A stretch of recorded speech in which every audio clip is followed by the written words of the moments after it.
다음 사건 사고로 넘어가 보겠습니다. 서울의 한 식당과 버스 정류장에서 20대 남성이 흉기 난동을 벌였습니다. 심지어 검거 당시에 나체 상태였다는데요. 리포터 영상 먼저 보고 오겠습니다.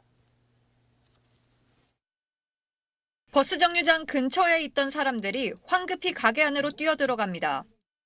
한 여성은 부축을 받으며 이동합니다. 오늘 오전 10시 20분쯤 서울 관악구의 한 식당에서 20대 남성 A씨가 흉기를 휘둘렀습니다. 주먹으로 가격을 하고 이제 넘어지니까 이제 발로 걷어차고 그 일하시는 이모님을 목으로 이제 이렇게 휘두른 거예요. A씨는 버스 정류장에서도 흉기를 휘둘러 시민 2명이 경상을 입고 병원에서 치료를 받았습니다. 검거 당시 A씨는 옷을 입지 않은 나체 상태였던 걸로 전해졌습니다. 경찰이 잡아서 누르고 있으니까 옷은 실어를 하나 걸치지 않은 상태예요. 네, 뭐 나체 상태로 흉기를 휘둘렀다. 좀 생각만 해도 좀 끔찍한데 이게 어떻게 된 일입니까? 사건은 어제 오전 10시 20분쯤에 발생했습니다. 식당에 한 20대 남성이 들어섰는데요. 그런데 다짜고짜 흉기를 휘두르기 시작한 것입니다. 미리 흉기를 준비해 온 것은 아니었고 식당에 있던 이 주방 도구라든지 뭐 가위 아니면 펜을 이용해서 이렇게 공격을 했다라고 하는데요.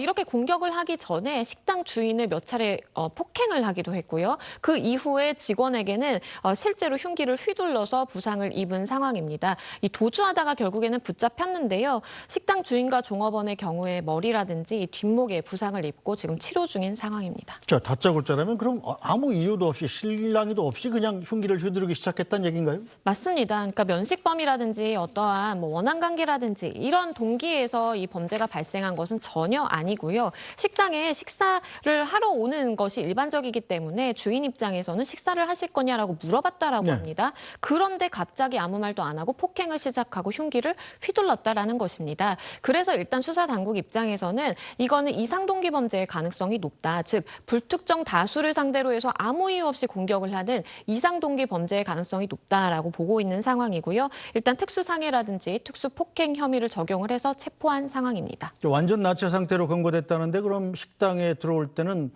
옷을 입고 있었던 모양이죠? 식사하실 거냐고 물어봤다면? 그렇습니다. 그러니까 식당 CCTV를 살펴보면요. 식당에 이제 들어가고 그리고 나와서까지도 도주할 때까지만 해도 옷을 입고 있던 상황이었습니다. 그런데 도주를 하면서 그 과정에서 아마 옷을 벗게 된 것으로 보이고요.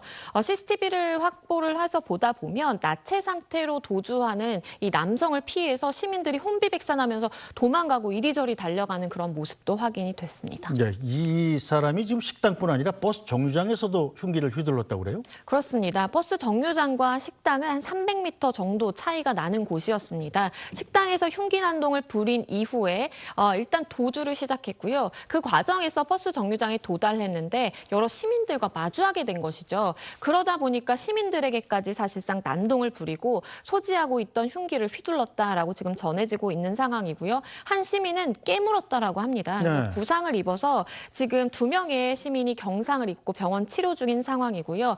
다행히도 저 상황에서 그러니까 버스 정류장에서 신속하게 시민들이 신고한 덕분에 저 정류장에서 검거가 될 수 있었습니다. 자, 누가 봐도 뭐 정상적인 행동은 아닌데 혹시 뭐 약물에 중독됐다거나 술에 만취했다거나 하는 정황이 나왔나요? 수사기관에서는 일단 체포를 한 이후에는 당연히 음주 난동일 가능성이 있기 때문에 음주 측정이라든지 아니면 약물 복용까지 간이 키트를 통해서 검사를 하게 됩니다. 그런데 이 남성의 경우에는요. 일단은 사건 당시에 굉장히 횡설수설하긴 했지만 일단 체포에는 순응했다고 하고 모두 다 음성 반응이 나온 겁니다.